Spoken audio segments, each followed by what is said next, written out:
Morning, my people. Hope everybody doing well this morning, man. I am up and about quite early. Got a couple of things knocked out this morning. Even rode my bike this morning, man. So today seems to be a very positive one. Looks like it's getting off to a good start, and so I'm appreciative of the fact that I'm in such good spirits, man. I really am.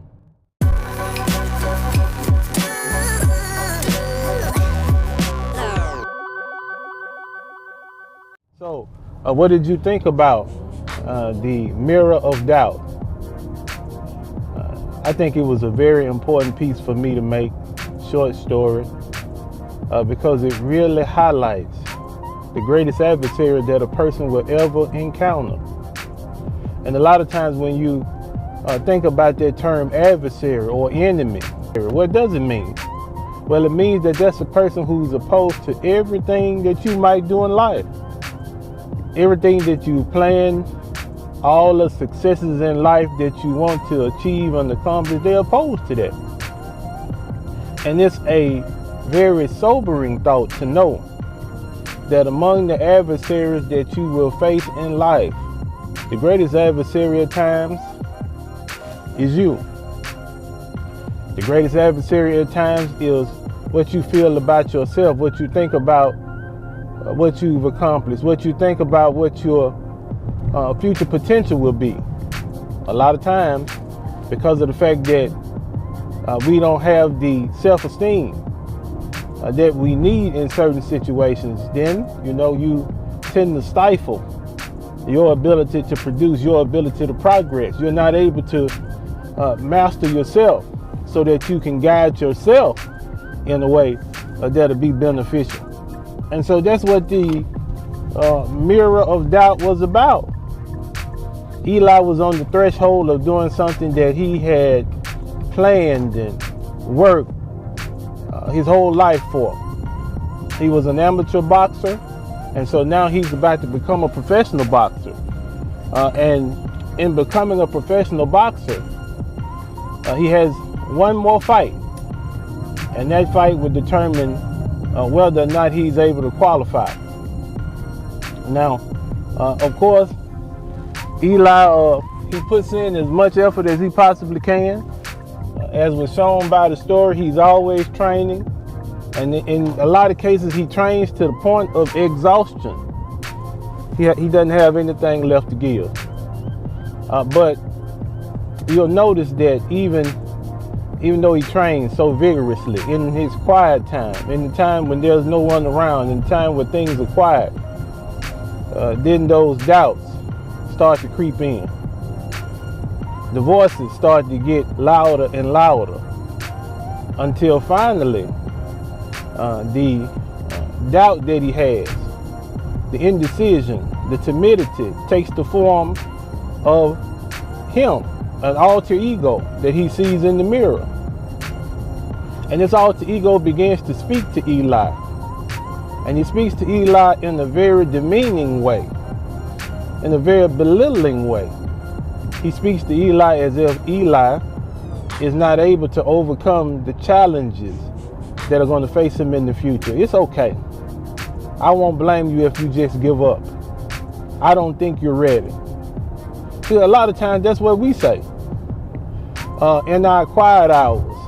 Even though we've been known to be productive, even though we've been known to do things that require quite a bit of skill and quite a bit of dedication, and we've been successful in the quiet hours, a lot of times that's what happens. We say, oh, I don't know if I can do this.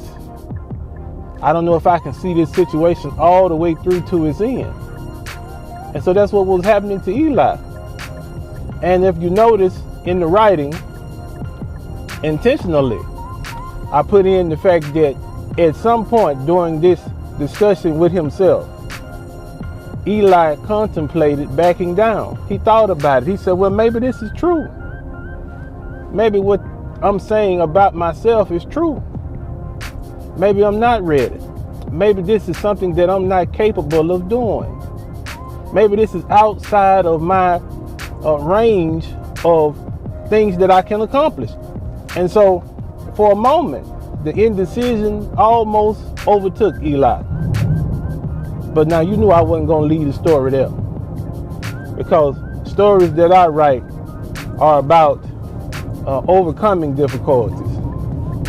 They're about fighting so that you can be the very best person that you can be. And so it's no different in this story. Eli decides that he's not going to take that doubt, that timidity, that reluctance to try. He's not going to take that into the future with him. He can't become a professional fighter. He can't become a champion if he allows those things to continue to torment his life. And so he makes the decision that he's not going to. He's not going to take it alone.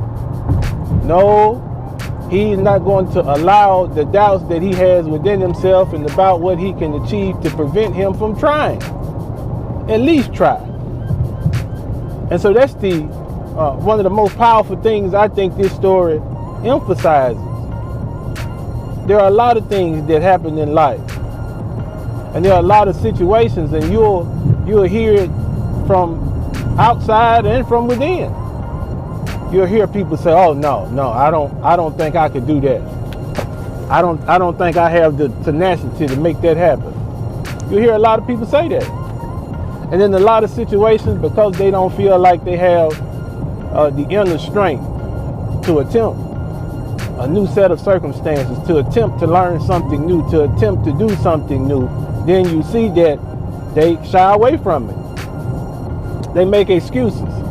They say, well, my life is okay the way it is. Or they'll say, well, maybe that just wasn't meant for me to do. And in those circumstances, a lot of times you'll find that individuals who come to that type of conclusion have allowed themselves to be overcome by their very own doubts. They've allowed themselves to be swallowed up by indecision. And as the story progresses, you see that Eli is not one for that. He's not in agreement with that. And I'm proud of him. I'm proud of the stance that he took. I'm proud of what he decided to do in this situation. He decided that he wasn't going to allow his indecision to cause him not to take the opportunity that's been given to him. Whether you win or lose, at least take the opportunity. That way you can say, I did everything that I possibly could. There won't be any lingering resentment left because you didn't do what you could have done. No. As intentional people, we do everything that we possibly can do in the situation. And if it turns out good, we're thankful. If it turns out bad, you still did everything that you could do. And then as the story progresses, you see something happen in dramatic fashion. The mirror image of Eli shatters. During their conversation, it starts to crack. Lines begin to form in the mirror. And then all of a sudden, that particular image, it cracks and explodes into thousands of smaller shards of glass. That particular image of Eli in that one fell swoop was destroyed. He destroyed that image of himself. And so now he set about building another more positive, more dynamic, more forceful image of himself.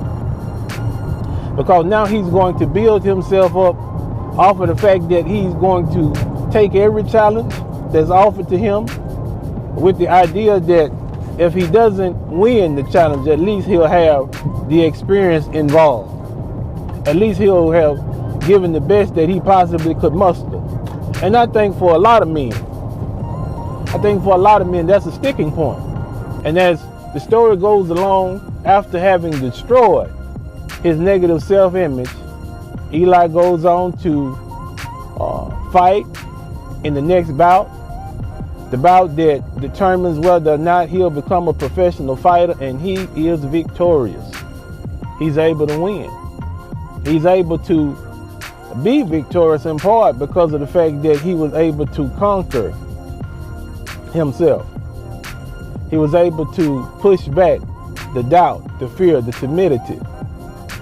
the negative feelings that he had about himself that prevented him from being the very best fighter that he can. So now what's the moral of the story? As always, you know, I provide morals when I'm speaking or teaching or writing. So what's the moral of this story? It's very simple. Life is a fight.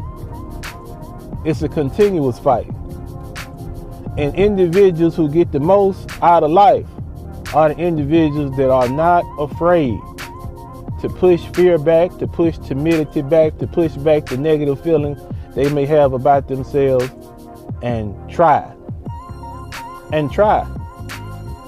The earnest endeavor of a lot of individuals in life have gotten them into circumstances that they would never have dreamed of.